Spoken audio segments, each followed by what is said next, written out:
This is utterly unacceptable, Aliana. Your negligence has cost us millions. Dr. Malcolm Whitner's voice boomed through the conference room, bouncing off the sterile white walls and making several of my colleagues flinch. I sat frozen in my chair, feeling the weight of 24 pairs of eyes boring into me.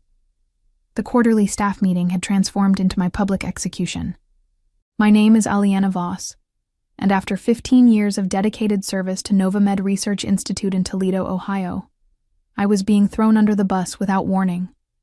At 54 years old, I had dedicated my entire professional life to ensuring our lab maintained impeccable standards. Every protocol followed to the letter. Every compliance check performed with meticulous attention to detail. Every new staff member trained with patience and precision. The National Institutes of Health Grant Committee has cited significant irregularities in compliance documentation as their reason for rescinding our funding, Malcolm continued, his thin lips barely containing his fury. $8.4 million. Gone. His fist slammed against the polished conference table. I wanted to defend myself. The words formed in my throat, but died before reaching my lips. This wasn't about finding truth. This was about finding a scapegoat. The warning signs had been building since Meditech Solutions acquired our lab 6 months ago. Suddenly, quantity trumped quality. Deadlines became more important than data integrity. And the new wave of researchers brought in by corporate seemed to operate under different rules than the rest of us. Due to these compliance failures tied to our recent grant loss, Aliana Voss is no longer with the company, Malcolm announced with clinical detachment. Her office will be cleared by end of day. Without a word, I rose from my seat, straightened my navy blue blazer, the same one I'd worn on my first day at NovaMed, and walked out. My footsteps echoed down the hallway toward my office as whispers erupted behind me. Dr. Erin Glass, one of Meditech's star recruits, caught my eye as I passed the open lab. She quickly looked away, her face flushing slightly. That small reaction confirmed what I had suspected for weeks, but couldn't prove. Until now, that is. I had followed protocol and documented everything, including things they obviously didn't think I would notice. My work wasn't just in the official systems. I kept my own parallel records. Call it professional paranoia or just good sense, but I'd maintained a private ledger of every deviation from standard procedure I'd observed since the merger. It was time to put those records to use. Over the years, I had witnessed the rise and fall of many promising researchers. Some crumbled under the pressure of publication deadlines. Others were seduced by the allure of groundbreaking results, cutting corners to achieve them. But I had always been the constant, the guardian of integrity in our lab, the one who ensured our science remained beyond reproach. I began at NovaMed when it was still a small, independent research facility specializing in autoimmune disorders. Back then, we celebrated each small discovery with genuine excitement. Our founder, Dr. Elaine Novak, insisted that good science couldn't be rushed. Patience produces precision, she would say, adjusting her spectacles as she reviewed our findings. When Dr. Novak retired 5 years ago, things began to change. The new leadership was more focused on securing grants and patents than on methodical research. Then came the merger with Meditech Solutions, a corporate behemoth with deep pockets and shallow scientific principles. I cleared my desk methodically, placing 15 years of accomplishments into a cardboard box. Photographs of lab teams long since dispersed. Awards for excellence in laboratory management. The handwritten note from Dr. Novak thanking me for my unwavering dedication to the truth. Aliana, do you need any help? I looked up to see Thomas Reynolds, a young lab technician I had trained 3 years ago. His expression was a mixture of concern and discomfort. Thank you, Thomas, but I'm almost finished. I offered him a reassuring smile. Just make sure you keep detailed records of everything you do, especially when it involves the chemical storage logs. His eyes widened slightly. Is that what this is about? The chemical logs? Among other things, I replied carefully. Just protect yourself, Thomas. And remember what I taught you about protocol documentation. After he left, I unlocked my bottom drawer and removed a plain black notebook. my personal ledger. Inside were dates, times, and observations that contradicted the official records, particularly those concerning Dr. Glass's accelerated trials and the suspicious amendments to chemical storage documentation. I slipped the notebook into my bag and took one last look around the office that had been my professional home for a decade and a half. The potted aloe plant by the window, the periodic table poster with my handwritten notes in the margins, the view of the parking lot where I had watched the seasons change through countless late nights and early mornings. At the door, I turned out the light and whispered a quiet goodbye to the place that had defined so much of who I was. Or rather, who I had been. That evening, I sat at my kitchen table, the contents of my personal ledger spread before me like evidence at a crime scene. Pages of notes, screenshots printed and dated, copies of emails that contradicted official records. A timeline emerged, showing precisely when the integrity of our research began to falter. It started 3 months ago when Dr. Glass initiated a new trial protocol for an experimental arthritis treatment. According to standard procedure, certain chemicals required specialized containment and could only be used in specific quantities over controlled time periods. But the official logs showed impossibly short intervals between usage, a clear violation of safety protocols. When I questioned this, I was told by Malcolm that Dr. Glass has approval for an accelerated timeline. No further explanation was offered. Then came the missing data points in our trial results, gaps that were conveniently filled later with numbers that looked too perfect. When I raised concerns about statistical anomalies, I was reminded that Meditex has different analytical standards, and that I should focus on operations, not analysis. The final piece clicked when I pulled up my security access logs. On 3 separate occasions, my credentials had been used to approve documentation changes during hours I wasn't even in the building. Someone had used my authorization to validate modifications to critical compliance documents now being used to blame me for the lost grant. My hands trembled as anger and betrayal washed over me. For 15 years, I had maintained an unblemished record. I had trained dozens of scientists in proper laboratory procedure. I had been the backbone of Novamed's reputation for excellence, and they had discarded me without a second thought. My phone buzzed with a text message from Thomas. "Everyone's in shock. They're already interviewing replacements for you. Glass seems nervous." Good, I thought. She should be nervous. I took a deep breath and opened my laptop. With methodical precision, I began organizing the evidence. First, a detailed letter to the Institutional Ethics Board, outlining the falsified data and naming those responsible. Then, a comprehensive report for the Occupational Safety and Health Administration, complete with time-stamped screenshots showing the chemical storage violations.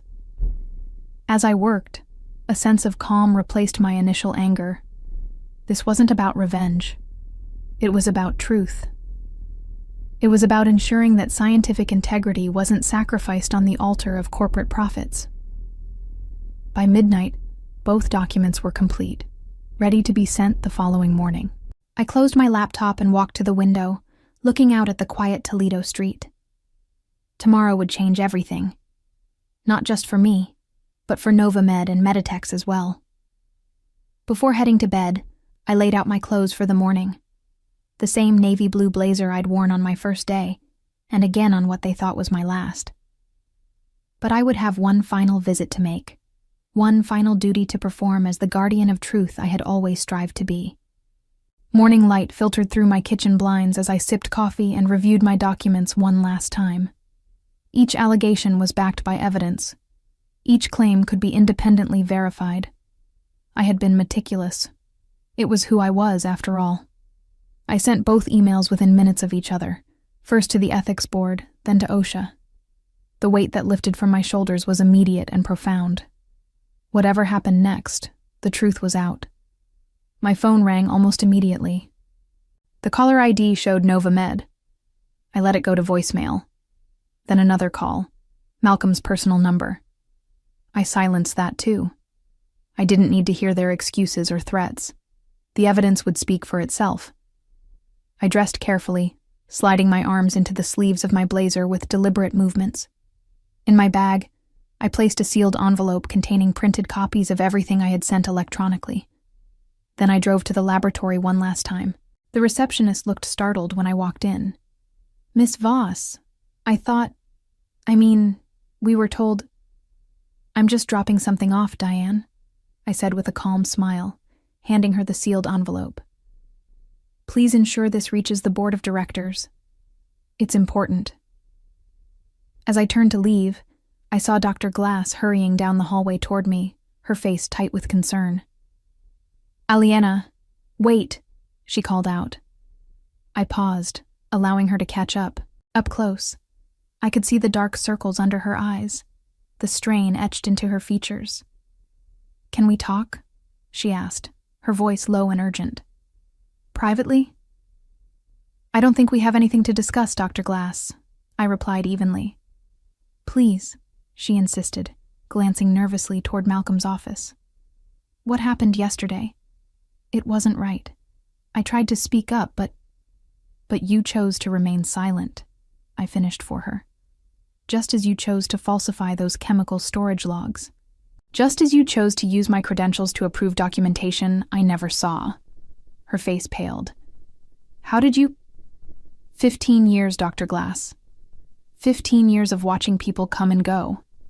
15 years of knowing every system, every protocol, every audit trail in this laboratory. I kept my voice level, professional. "Did you really think I wouldn't notice?" "It was Malcolm," she whispered, her eyes darting around to make sure no one was listening. "He said we needed those results fast-tracked for the quarterly report to Meditex. He said you were being difficult, slowing everything down with unnecessary checks.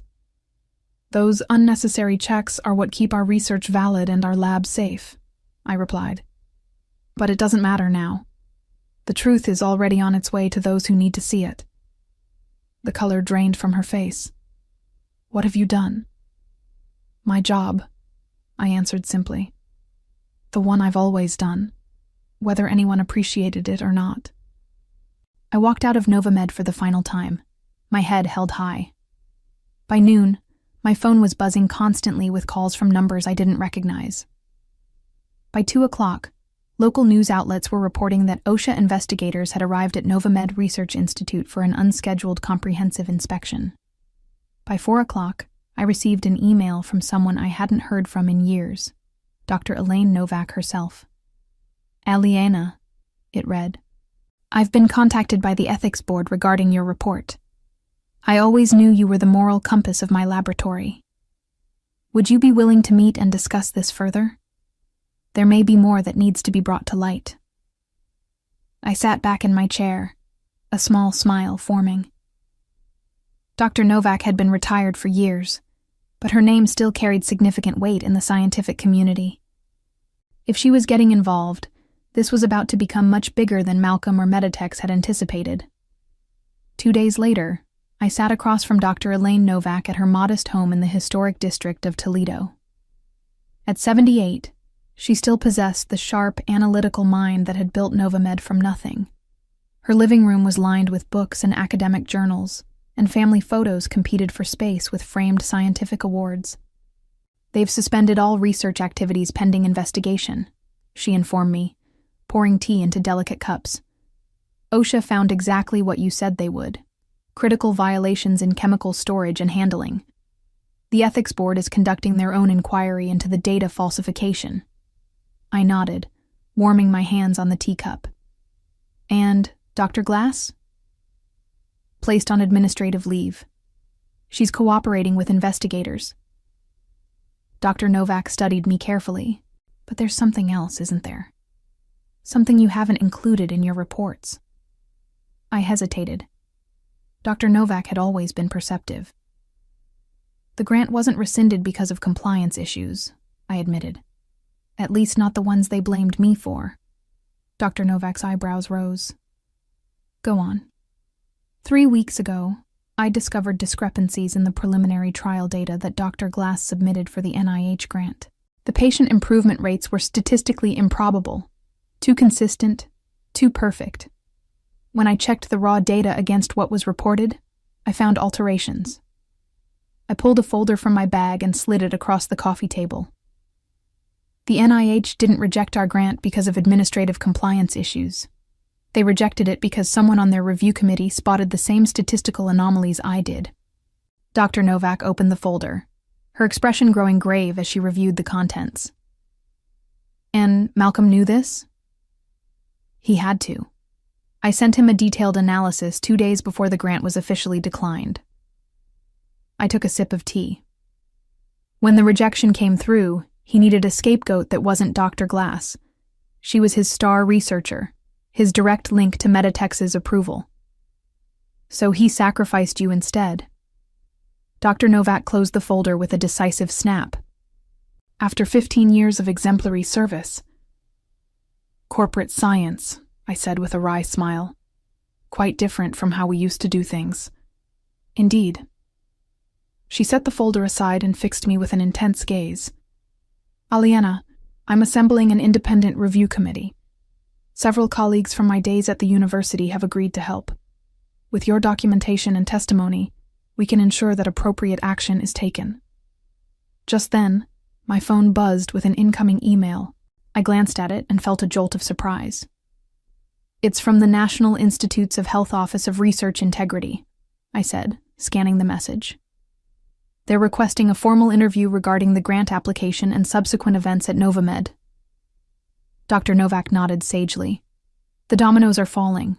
Once one oversight body gets involved, others typically follow. She leaned forward.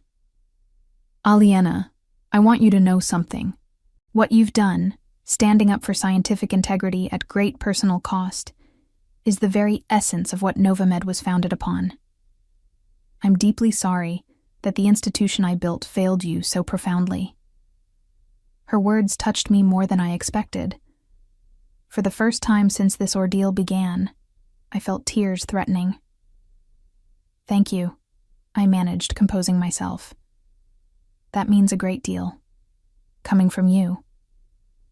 As I drove home from Dr. Novak's house, my phone rang again. This time it was a number I didn't recognize. I answered cautiously. Miss Voss, this is William Harrington from the University of Michigan Medical Research Division. Dr. Novak suggested I call you. We're looking for someone with your expertise to oversee laboratory compliance and ethics training for our staff. Would you be interested in discussing the position? A sense of vindication washed over me. This wasn't just about exposing wrongdoing. It was about finding my place in the scientific community again. Somewhere my values would be respected. The University of Michigan interview went remarkably well. As I discussed my experience and philosophy regarding laboratory ethics, I could see the respect in the committee members' eyes. They weren't looking at me as a whistleblower or a troublemaker. They saw a professional with unwavering standards and the courage to uphold them. Your recommendation from Dr. Novak carries significant weight, said Dr. Harrington as he walked me out. But your handling of the Novamed situation demonstrates exactly the kind of ethical leadership we need. I left with a formal job offer, Director of Research Integrity and Compliance Training. The position would allow me to develop protocols and train researchers across multiple departments, ensuring that scientific ethics remained paramount throughout the university's research programs. Meanwhile, the situation at Novamed continued to unravel. Local news outlets reported that OSHA had issued citations for 27 violations, including several classified as serious. The resulting fines exceeded $300,000, but the damage to Novamed's reputation was far more costly. Dr. Glass had apparently broken under questioning, admitting to falsifying data at Malcolm's direction.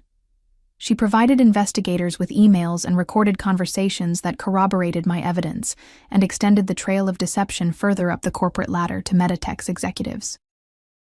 1 week after my visit to Dr. Novak, I received a call from an unexpected source, the board chairman of Novamed. Miss Voss, this is Harold Winthrop, came the grave voice. I wonder if you might be willing to meet with the board. We're conducting an internal investigation parallel to the regulatory inquiries, and your insights would be invaluable. My first instinct was to refuse. They had allowed me to be publicly humiliated and dismissed without due process. But then I considered Dr. Novak's ongoing efforts to salvage the research institution she had built. "I'll meet with you," I agreed, but only with my legal representative present. 2 days later, I sat in the boardroom where, just weeks earlier, I had been publicly dismissed. Now, the power dynamic was entirely different. The board members looked tired and worried. Malcolm's chair was conspicuously empty. "Where is Dr. Whitner?" I asked as the meeting began. Harold Winthrop cleared his throat. "Dr. Whitner has been terminated effective immediately. We've also severed several key relationships with Meditech Solutions and are in the process of restructuring our leadership." I nodded, maintaining a neutral expression despite the satisfaction I felt. "Miss Voss," Winthrop continued, "we owe you a profound apology. The events that led to your dismissal were not only unjust, but potentially criminal. The board has authorized me to offer you full reinstatement with a substantial compensation package for damages to your reputation and career." My attorney and I exchanged glances. We had anticipated this. "I appreciate the offer," I said carefully, "but I've accepted a position elsewhere. However, I would be willing to consult during your transition period to help restore proper protocols and procedures." The relief on their faces was palpable. They needed someone who understood the systems, someone who could help rebuild the laboratory's shattered credibility. We negotiated terms that included a public apology and retraction of all allegations against me. As we left the meeting, my attorney smiled. "That went even better than expected." "They're desperate," I replied. "The NIH has suspended all their current grants pending review. Without proper certification and compliance, they'll lose everything." That evening, I received a text message from Tomas. "They announced everything at an all-staff meeting today. Malcolm's gone, Glass is gone, and they said you were right all along. Several people applauded. Wish you could have seen it." I smiled at the message, but didn't reply immediately. Instead, I opened my laptop and began drafting a comprehensive transition plan for Novamed, my final contribution to the laboratory I had served faithfully for 15 years. Sometimes, I reflected, the most powerful form of redemption isn't about getting even. It's about helping rebuild what was broken, but on better foundations. The congressional hearing wasn't something I had anticipated when I first sent those emails to the ethics board and OSHA. Yet here I was, 6 months later, seated before the House Committee on Science, Space, and Technology, preparing to testify about research integrity in privately funded laboratories. Malcolm and 3 Meditech's executives sat at a separate table, their faces grim. They had already faced federal charges for fraud relating to grant applications. Now they faced public scrutiny for the culture of deception they had fostered. "Miss Voss," began Congresswoman Diaz, leading the questioning, "could you describe the events that led to your identification of these compliance violations?" For the next hour, I detailed everything.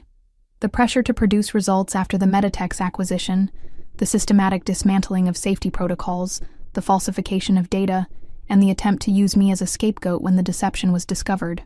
"And in your professional opinion," asked another committee member, "how prevalent are these practices in the industry?" "More common than we'd like to admit," I answered honestly.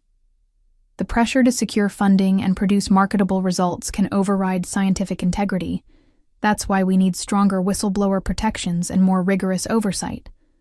My testimony was broadcast on national news. Clips of my calm, detailed explanations contrasted sharply with Malcolm's defensive responses and the Meditech's executives' evasions. Public opinion quickly solidified in favor of increased regulation for private research facilities.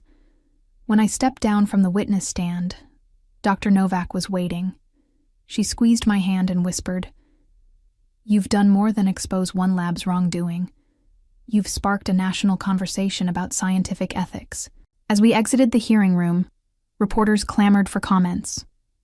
I noticed Malcolm watching me from across the hallway, his expression a mixture of anger and defeat. Our eyes met briefly before he turned away. He had lost everything: his reputation, his career, and soon, his freedom. I had gained something far more valuable: vindication. 1 year after my dismissal from Novamed, I stood at a podium in the University of Michigan's largest lecture hall, addressing a packed audience of students, faculty, and visiting researchers. The topic of my presentation: ethical guardianship, maintaining integrity in scientific research. The pressures you will face in your careers are real, I told them. Funding constraints, publication demands, corporate interests.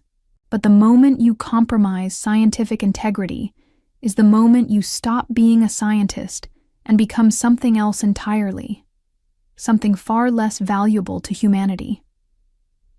From my position at the university, I had developed a comprehensive training program, now being adopted by research institutions across the country. My experience had been transformed into a cautionary tale with practical applications. After the lecture, as attendees filed out, I noticed a familiar face approaching: Thomas Reynolds, my former lab technician.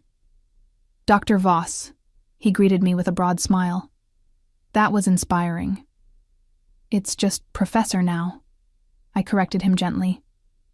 "How are things at Novamed?" "Completely different," he replied. "The new leadership team has implemented all the protocols you designed. We're smaller now, but the work feels honest again." We chatted about the changes. Novamed had survived, though diminished in size and scope. Meditechs had paid hundreds of millions in fines and settlements. Malcolm and 2 Meditech's executives had received federal prison sentences for fraud. As for Dr. Glass, she had avoided incarceration by cooperating fully with investigators, but her scientific career was effectively over. "I've been offered a research position here at the university," Tomas mentioned hesitantly. "I was hoping you might serve as my advisor." I smiled, remembering the young man who had stood by me when others turned away. "I'd be honored, Thomas." Later that evening, I received an email notification from a scientific journal. My article on research ethics reform had been accepted for publication. The system was changing, slowly but surely, and I had played my part.